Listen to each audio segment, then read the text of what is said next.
Hello mga plantitas.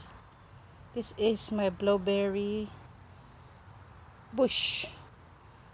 3 years old. Ayan, namulaklak na siya. Patapos ng kanyang flowering season. Meron na siyang maliit na fruit yan. Yan ang blueberry, lalaki na yan siya.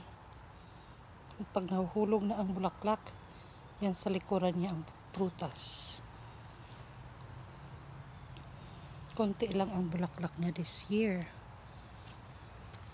Ayan, mayroon ng maliliit na ayan, blueberry. Ayan, oh.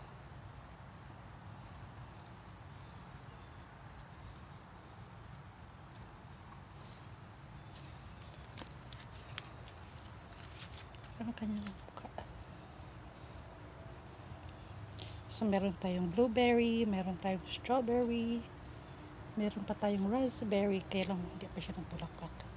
Late season na yun.